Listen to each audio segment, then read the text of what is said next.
کتاب کا نام ہے سسٹم کی تعمیر۔ اس کتاب میں بتایا گیا ہے ایک مضبوط نظام کی ضرورت ہوتی ہے، ورنہ خواب ایک بے ترتیب فرمائش بن کے رہ جاتے ہیں۔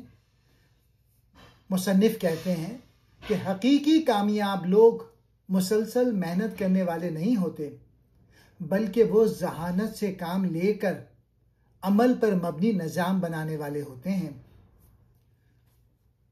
یہ کتاب واضح کرتی ہے کہ نتائج سسٹم کی بدولت ہوتے ہیں۔ کامیابی کسی جادو یا قسمت کا نتیجہ نہیں، بلکہ ایک مقررہ نظام کے نتائج ہوتے ہیں۔ یہ کتاب ہمیں سکھاتی ہے کہ خوابوں کا تعاقب کرنے سے پہلے نظام کی تشکیل ضروری ہے۔ اسمارٹ مربوط نظام استحکام اور تسلسل پیدا کرتا ہے۔ مسلسل گہری محنت نہیں، بلکہ سمت میں رہ کر کام کرنا مؤثر ہوتا ہے۔ کامیابی، سکون اور فراوانی کوئی اچانک حاصل ہونے والی چیز نہیں، بلکہ یہ ایک منظم نظام، واضح ڈھانچے اور ذہنی خاکے سے جنم لیتی ہے۔ محض ہر وقت مصروف رہنے یا ہسل کلچر پہ چلنے کے بجائے اپنی زندگی میں ہم آہنگی اور تسلسل پیدا کرو۔ یہی کامیابی کی اصل بنیاد ہے۔ جب تک تم یہ نہیں جانتے کہ تم کیا چاہتے ہو، تب تک تم کوئی مؤثر نظام نہیں بنا سکتے۔ واضح ویژن، واضح سسٹم، واضح نتائج۔ سسٹم، عادتیں، فیصلے، سب کچھ تمہاری شناخت کے گرد بنتے ہیں۔ یقین، عمل، نظام اور پھر نتیجہ۔ تم جو خود کے بارے میں سوچتے ہو وہ تمہارے فیصلوں، عادتوں اور زندگی کے نظام پر اثر انداز ہوتا ہے۔ نظام باہر سے نہیں، اندر سے شروع ہوتا ہے۔ اگر تم چاہتے ہو کہ تمہاری زندگی بدلے تو سب سے پہلے تمہیں اپنی سوچ اور پہچان کو بدلنا ہوگا۔ شناخت کی وضاحت کیا ہے؟ نظام کی بنیاد۔ اگر تم خود میں ڈسپلن ہوں سمجھتے ہو تو تم خود بخود ایسے انتخاب کرنے لگو گے جو نظم و ضبط کو ظاہر کرتے ہیں۔ مثال کے طور پہ اگر کوئی خود کو کہے میں سست انسان ہوں، وہ ہر سسٹم توڑ دے گا، مگر اگر وہ کہے میں منظم، ذمہ دار اور خوددار شخص ہوں، وہ سسٹم خود بنائے گا اور چلائے گا۔ موٹیویشن وقتی اور غیر پائیدار ہے، جبکہ نظام یعنی سسٹم مستقل، معیاری اور قابل تکرار ہے۔ مصنف یہ واضح کرتے ہیں کہ صرف موٹیویٹ ہو کر کام شروع کرنا کافی نہیں۔ اصل چیز وہ نظام ہے جو آپ کو روزمرہ کی بنیاد پہ آگے بڑھاتا ہے، چاہے موٹیویشن ہو یا نہ ہو۔ یعنی صبح کا جذبہ شام تک ختم ہو سکتا ہے، لیکن نظام یعنی سسٹم آپ کو کل بھی پرسوں بھی سہارا دیتا ہے۔ موٹیویشن یہ ہے کہ آج سے روز ورزش کروں گا۔ نظام یہ بنائیے کہ روز صبح 7 بجے جم جانا، الارم لگانا اور ایکسرسائز کرنا۔ زیادہ تر لوگ وقت کو ایک محدود وسیلہ سمجھتے ہیں، لیکن در حقیقت وقت کی قیمت تب پیدا ہوتی ہے جب اسے نظام کے تحت استعمال کیا جائے۔ ہر شخص کے پاس 24 گھنٹے ہوتے ہیں، فرق صرف نظام کا ہے۔ وقت کو استعمال نہیں کیا جاتا، ڈیزائن کیا جاتا ہے۔ وقت کو بلاکس میں تقسیم کرو، پہلے اہم کام کرو نہ کہ آسان۔ خود کار یعنی روٹین والے طریقے متعارف کرو۔ آپ جو چیزیں ان پٹ اپنی زندگی میں ڈالتے ہیں، جیسے خیالات، معلومات، ماحول، غذا، تعلقات، وہی چیزیں آپ کی پیداوار یعنی آؤٹ پٹ یعنی نتائج کو طے کرتی ہیں۔ نقطہ یہ ہے، سسٹم سے توقعات رکھنے سے پہلے دیکھو کہ تم اس میں ڈال کیا رہے ہو۔ مثال کے طور پہ ناقص نیند کم توانائی پیدا کرتی ہے اور اس کی وجہ سے کم کارکردگی ہوتی ہے۔ منفی لوگ بکھری توجہ، خراب فیصلے کرتے ہیں۔ ایک بار سسٹم بناؤ اور روز فائدہ اٹھاؤ. ایسا نظام بناؤ جو تمہیں بار بار فائدہ دے، بار بار محنت نہ کرنی پڑے. یعنی ذہین انسانوں کا انداز ہے سسٹم ایک بار بناتے ہیں اور طویل مدت تک نتائج حاصل کرتے ہیں. مثال کے طور پہ ایک بار کھانے کا ہفتہ وار پلان بنا لیں، روز کی سوچ بچ گئی. ای میل ٹیمپلیٹ بنا لیا، ہر بار لکھنے کا وقت بچ گیا.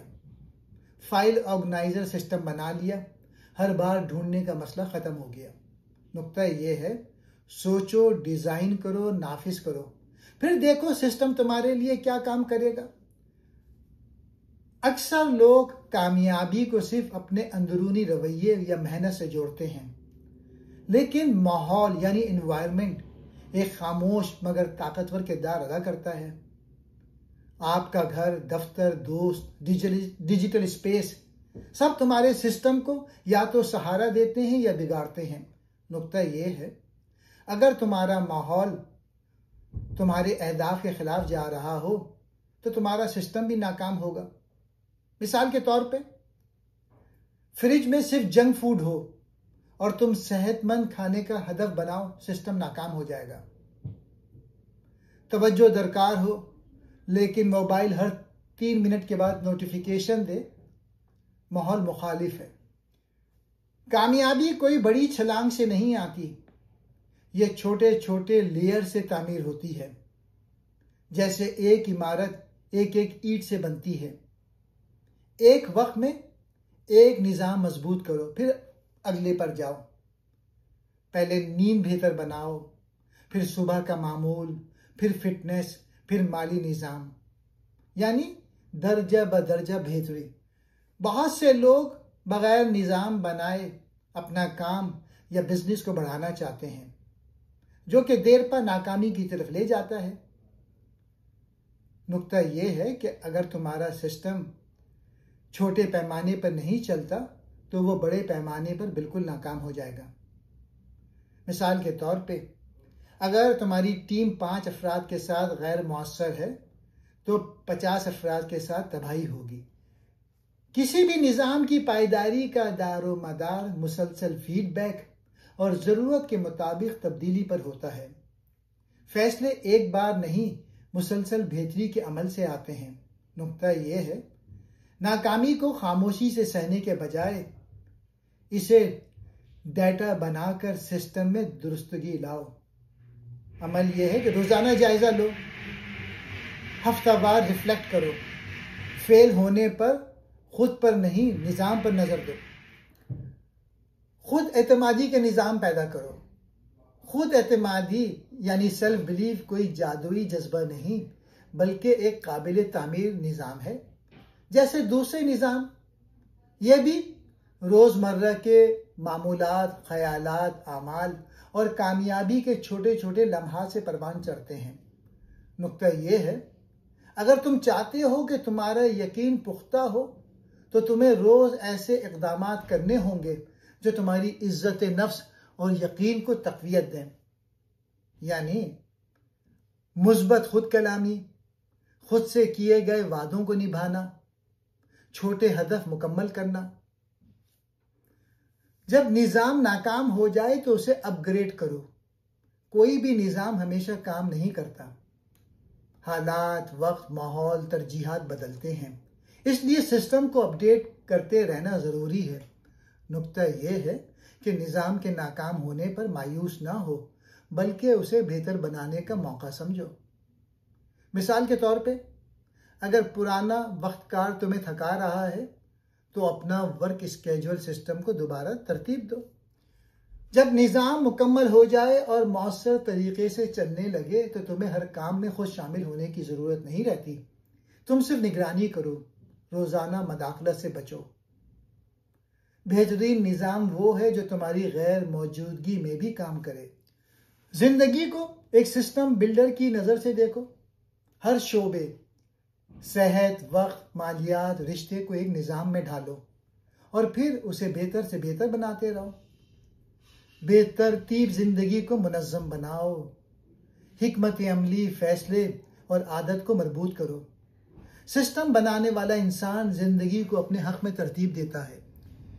ایک نظام اتنا ہی مضبوط ہوتا ہے جتنا اس کا کمزور ترین حصہ۔ اگر کسی نظام میں ایک کمزور جز ہو تو پورے نظام کی کارکردگی اور مضبوطی کو متاثر کر سکتا ہے۔ لہٰذا نظام کے ہر حصے کو مؤثر بنانا ضروری ہوتا ہے۔ صرف بڑے خواب دیکھنا کافی نہیں۔ اگر آپ کو عملی نظام مضبوط نہیں تو وہ خواب حقیقت نہیں بن سکتے۔ اچھی عادت اور نظم و ضبط والا نظام کامیابی کی کنجی ہے۔ دنیا کو ایک نظام یعنی سسٹم کے طور پہ دیکھنے اور سمجھنے کا طریقہ ہے، یعنی ہر چیز آپس میں جڑی ہوئی ہے اور کسی ایک حصے کی تبدیلی پورے نظام پر اثر ڈال سکتی ہے۔ یہ طریقہ کار نہ صرف ماحولیات، معیشت یا پالیسی سازی میں مدد دیتا ہے بلکہ ہماری روزمرہ زندگی کے فیصلوں میں بھی کارآمد ثابت ہوتا ہے۔ سسٹم کیا ہے؟ سسٹم وہ ہوتا ہے جس میں مختلف عناصر، ان کے آپس کے تعلقات اور ایک مقصد ہوتا ہے۔ مثلا اسکول، انسانی جسم یا ٹریفک کا نظام سب سسٹمز ہیں۔ ہمارے سوچنے کا طریقہ بھی نظام کا حصہ ہوتا ہے۔ اگر ہم ہر مسئلے کو غلط زاویے سے دیکھیں تو ہم غلط حل تجویز کریں گے۔ اگر ہم دنیا کو صرف سیدھے لکیری طریقے سے دیکھتے ہیں تو ہم ہمیشہ وقتی اور ناکام حل نکالیں گے، لیکن اگر ہم سسٹمز میں سوچیں، تعلقات اور تبدیلی کے نمونوں کو سمجھیں تو ہم پائیدار، ذہین اور ہم آہنگ حل تلاش کر سکتے ہیں۔